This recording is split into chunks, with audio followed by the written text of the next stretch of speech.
Real quick about the pH, and then I promise I'll shut up for a few minutes. No. We want you to talk. This is the part where if you are a sourdough baker, even an accomplished sourdough baker, please pay attention to this part, because it is, in my mind, the missing key between a loaf of sourdough bread that looks and tastes like sourdough bread, but doesn't really do a lot for us from a health or safety perspective, and a loaf of sourdough bread that is genuinely the kind of thing that I have absolutely no problem putting into my body. When flour is just slightly acidic from a pH, so pH of 7 is neutral. So we're talking about like 6.8 or so, but let's say flour is generally fairly neutral.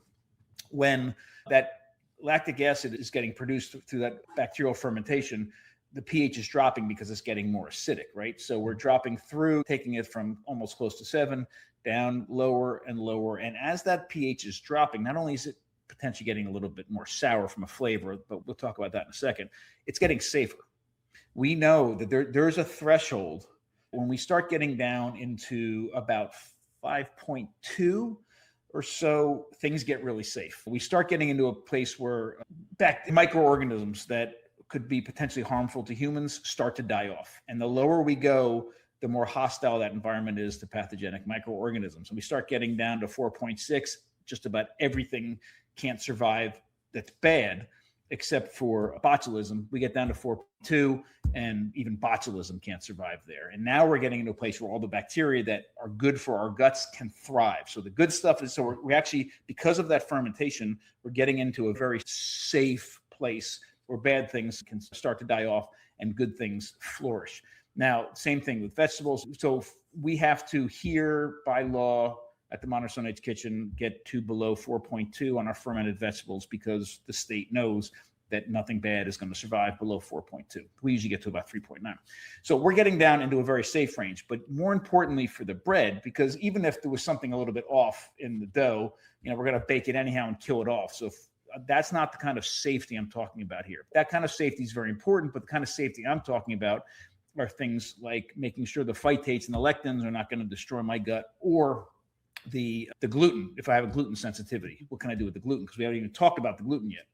When you get down to a pH of 4.6, this is the most important thing that people in the sourdough world are not talking about. If you get down to below 4.6, there's an enzyme, a protease enzyme, that gets activated. And that protease enzyme starts working on the proteins and chopping them up and turning them into the individual amino acids. The major protein we're talking about here is gluten. And the people who are gluten intolerant or gluten insensitive or even celiac can't handle the protein gluten, but they don't have problems with the individual amino acids. So as this enzyme is activated and it starts chopping up the gluten, it starts turning them into their individual amino acids. So the actual content of gluten itself is dropping because it's literally falling apart into individual amino acids.